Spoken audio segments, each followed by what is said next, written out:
All right, welcome everyone to the Omega Series. This is round one, and this is going to be game one between Snakes and Trees and the Wimbledon Goons. So thanks for joining us. We're going to try to cover all these games, and let's get drafting.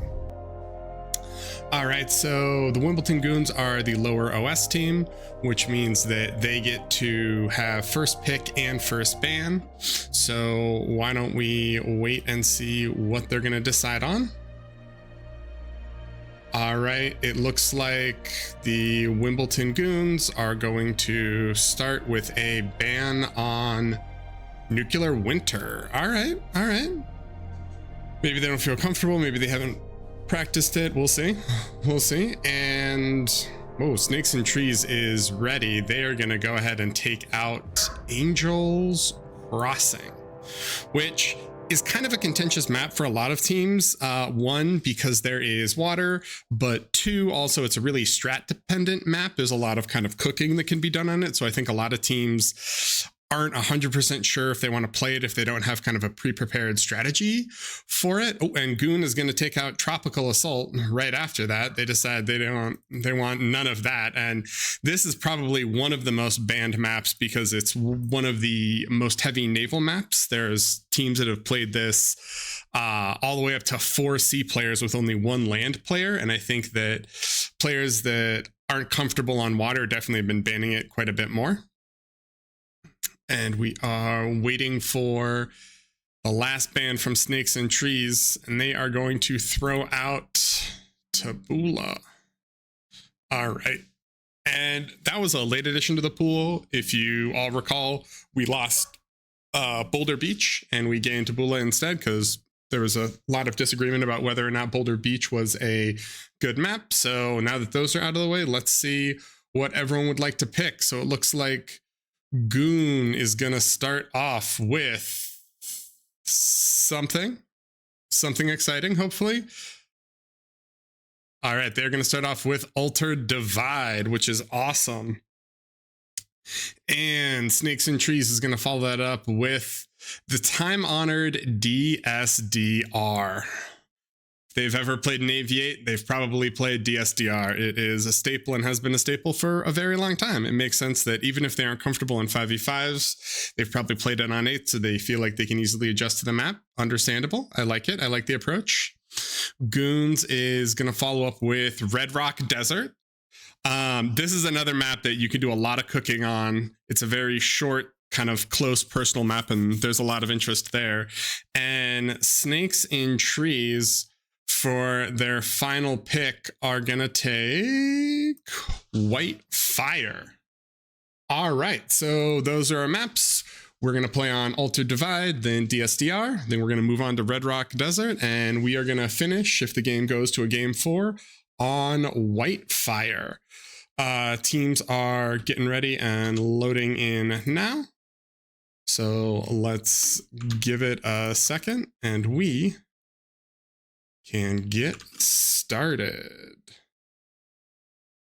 Anytime now, let's load in. We're coming back to me while everyone loads in, and once they've loaded in, we should be fine to get into the game. All right, and we have started, so let's see where the game takes us, everyone. All right, so red team are Goons on the bottom, and the blue team is up here. Oh, we've got some good sportsmanship from Soli. What a guy. In terms of starts, let's see what we've got here. We've got Kyle as Cortex, Roger as Arm, Premium as Cortex, a lot of bot starts here, Dean as Arm, and Goon as Arm. So a little bit more Arm heavy, which makes sense because Altered is a wind heavy map, so they might want to try to utilize Arm Wind. Here we've got, quite a bit more Cortex. All right, is this a full, 4 Cortex and 1 Arm. I like this little balance here. It's kind of more of an Arm versus Core matchup. And let's see what everyone is going to decide to do. Is there any sort of tomfoolery afoot? It doesn't appear so. Everyone seems to just kind of be playing relatively standard while we wait for the action to go. So we'll see. I am going to speed up my camera just a little bit. Apologies.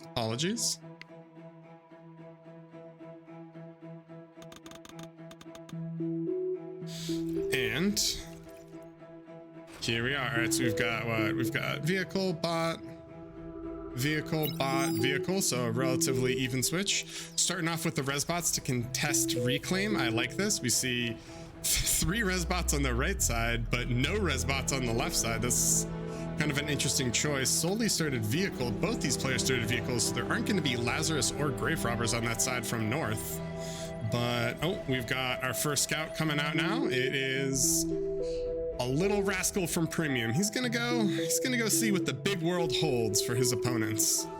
And it looks like Soli is also sending out some units over here, so he wants to see what's going on with rascals of his own. We still have all these unclaimed rocks here, and first engagement. Oh, all right.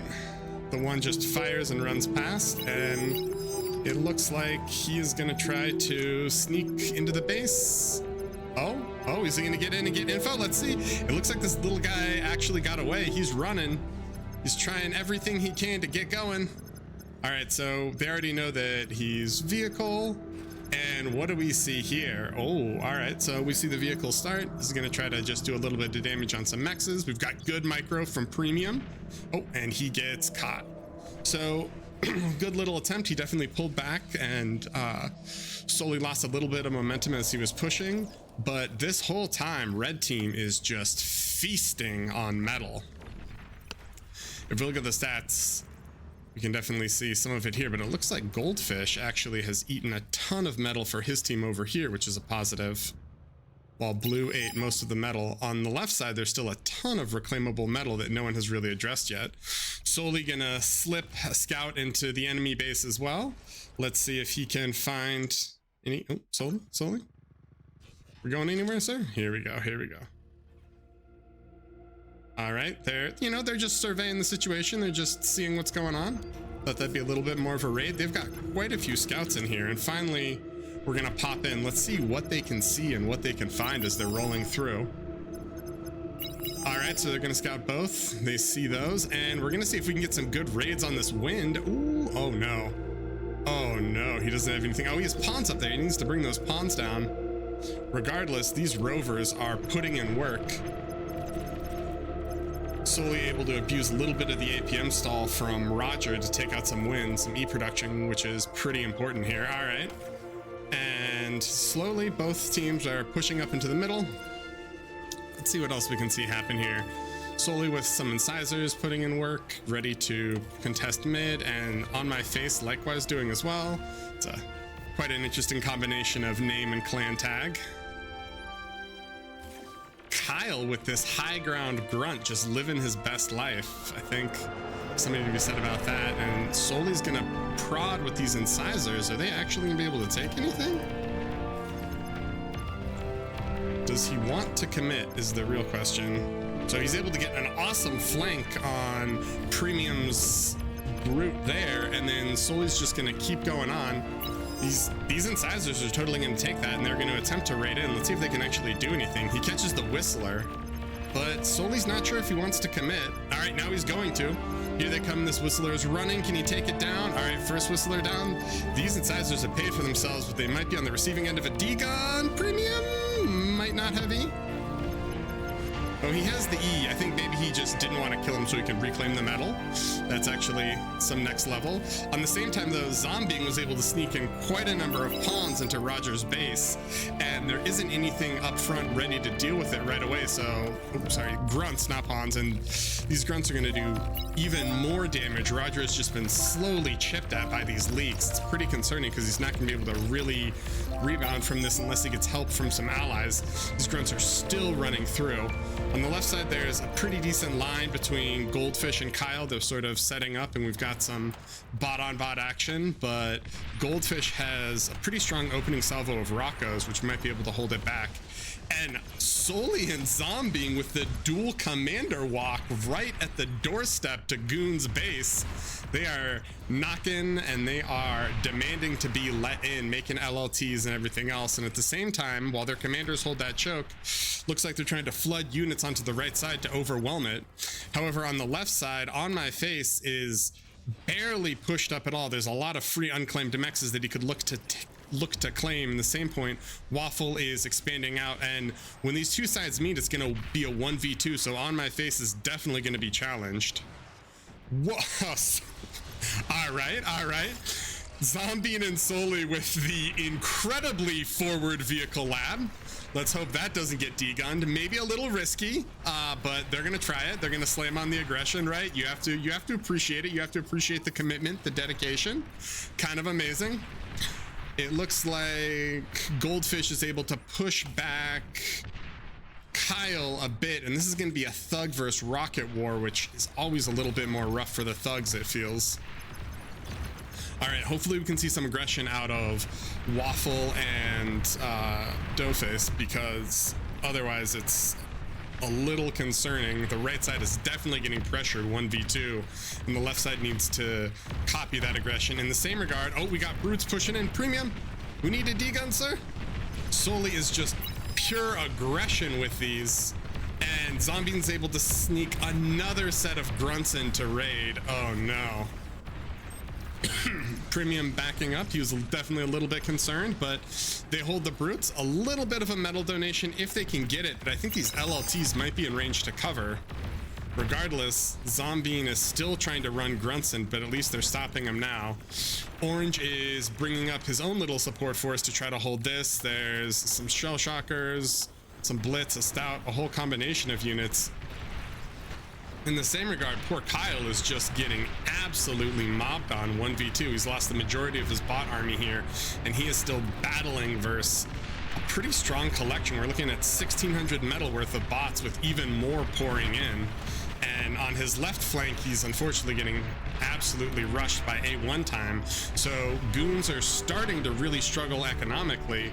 And once these mexes get claimed, they're going to be at a pretty strong economic disadvantage. Soli with another massive medium tank ball getting ready to come in and just slam into this opening, but there's two commanders here. You have to imagine if they actually try to push two, they're probably just going to get degunned. Roger pushed all the way back to his choke point, but still holding.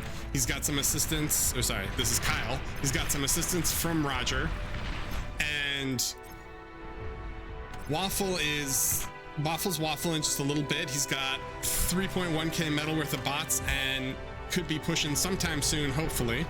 We'll see. Soli's going to try to run his medium tanks around this choke point to get some damage in. He runs into an LLT, but these Brutes are able to just smash through it. Looks like he's going to try to do a pincer attack from behind. Maybe On My Face will be able to collapse in with him. At the same time, while that's happening, this bottom right side is starting to fade. On My Face and Goldfish pushing through. These poor rocket bots from Kyle, along with the thugs, are just not able to contest. It's just too much metal versus so little metal. And it looks like Soli was able to kind of pressure and pull Goon back a little bit. And at the same time, their lab in middle actually gets reclaimed and they get pushed off of it. Zombie's super, super low. Turns out Pounder Whistler is a little strong. Soli coming in for the D-gun. He gets 3. Can he get more? He gets 4. All right. That's a pretty strong D-gun combo right there. So it's looking good, but Goon needs to be concerned. This bot push from Dr. Goldfish is absolutely crushing down the lane. And there's a ton of reclaim behind that. He has Resbots, a commander, and all the free mexes to take. And Dr. Goldfish is not stopping. We see maces, we see Roccos, and they are ready for blood. They want to hit some eco, and they want it now. Oh, looks like Waffle and Orange are pushing in. They're going to try to collapse on Soli. If this happens, it's going to be a pretty brutal flank. Are they going to make it and do enough damage? Looks like Snakes and Trees will see this, but they're not going to be able to react in time too quickly. Oh, someone's bringing it down. I take it back. Zombie is bringing down Pawns. Let's see if they can actually take this engagement. A lot of medium tanks, but a lot of maces and Roccos. Hopefully we can get a better concave. They need to split these out. Oh no, but Dr. Goldfish says, I don't care what's happening anywhere else on the map. I am slamming maces through and I am gonna kill buildings and kill players. It looks like Sully and Zombine aren't sure if they can commit into this, but Waffle's gonna push forward. Meanwhile, Dr. Goldfish is bringing on the aggression. I'm not 100% sure where he's going right now. He splits the armies. He wants to try to make it harder for people to chase him. One is going to go for Red's eco, and the other one is exploring, taking out some mexes and potentially going for premium. But there's still tons of commanders in the base, so hopefully they'll be able to catch him and degun him. But Dr. Goldfish shredding through windmills. He's barely fighting the units. He is just trying to do as much damage as he can to the economy. He gets probably 6 windmills, 2 mexes, still pressuring, and he has more flooding in. Waffle's able to stop all of the aggression on My Face, but I think On My Face is pretty happy with this. He's just kind of hanging out in what should be a 1v2 where he got pushed. His teammates were able to apply so much pressure that he barely had to fight his lane. He's just straight chilling. Now, if we look in the top right, we can see a pretty massive eco difference between all of these players. This blue team is ahead on almost every single metric, and GOON has to feel like they are getting absolutely pushed back now. This Mace rocket line from Dr. Goldfish is still living its best life, and after he's done all the damage, he's got the res bots to reclaim, pick it up, and then just send even more metal in. It looks like Sully has broken through mid as well. Let's see if he can actually do all that much damage with it. Pushing in, what are these brutes gonna be able to get? Slowly chipping away, but still going. They're gonna make it all the way to GOON's base, and GOON's commanders, our Premium's commander, is in the back. So this is just pure aggression from Snakes and Trees, and I don't know if GOON's going to be able to respond to it in time. They've lost so much map control, and the economy is wildly out of control now. Uh-oh. Kyle loses his commander, and we are closing in on what feels like an insurmountable lead for Snakes and Trees in this first game out of the best of 4. Let's see what else is going to happen here. Sully with the double nano repair in mid. All right. Waffle still holding this choke point, doing the best, making sure that they only have to fight on 2 fronts, not 3. And Sully still has a tank running through, but now it's going to run into some hounds. Uh-oh. And these hounds should clean it up.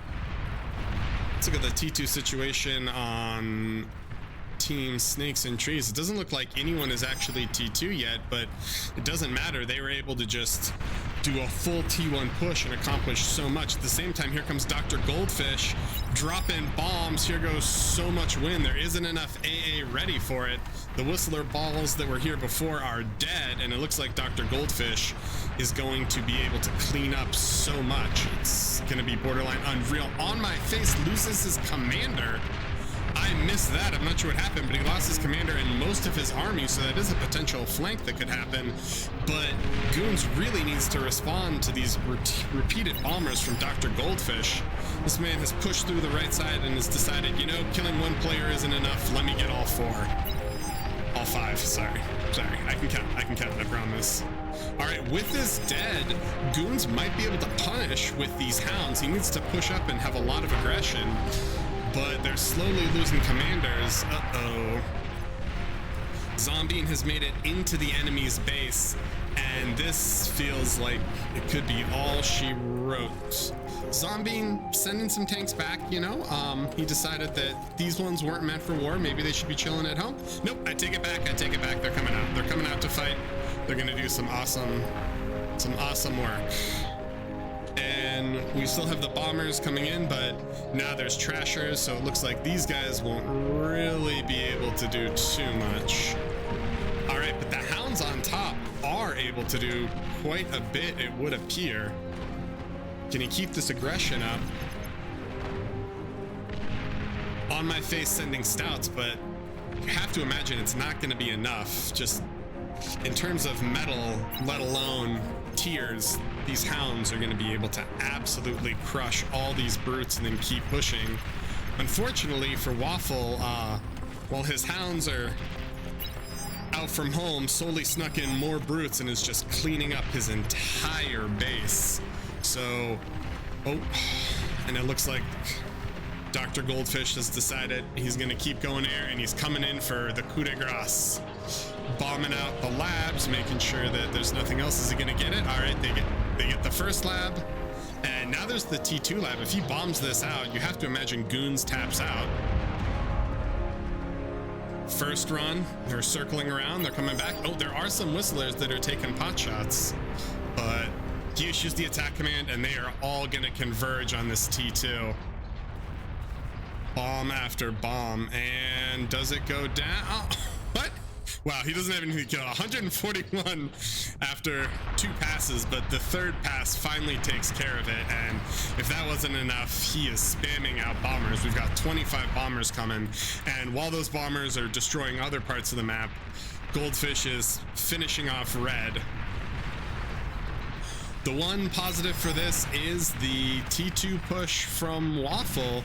All these hounds with the radar bot are able to put in quite a bit of work, but it's a little concerning because they're up against Tigers now, and there is an army of brutes that are ready to fight. But if you can get these up on the hill, at least they stand a fighting chance versus the vehicles that can't go up. Wow, a little bit of overkill for the mexes, you know? Sometimes you gotta bring 22 bombers for the mexes. But Waffle is going to be able to kill this base, it looks like. Well, maybe not. He's probably going to kill this base, but he's probably going to lose all these hounds as well. And in the meantime, Goldfish is carpet bombing the enemy. Hounds are running, but looks like they're about to get pincered by 31 brutes. So Hound Army is going to drop now. And Goldfish is bombing an empty mechs. I don't know what it said to him or how it insulted his mother, but that empty mechs, it knows not to talk back anymore. Circling back, he's gonna erase this LOT off the face of the earth with 28 bombers. Normally, air players might spread out their bombing a little bit more, but Goldfish has decided, you know, he's a man of commitment, a man of sheer will, and if there's one thing he's gonna do, it's erase a singular object at a time.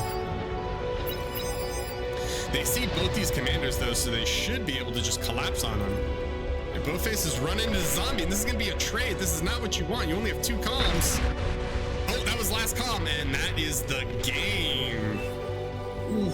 All right, so Snakes and Trees with incredible aggression is able to take game 1, and a well-deserved cow for Goldfish.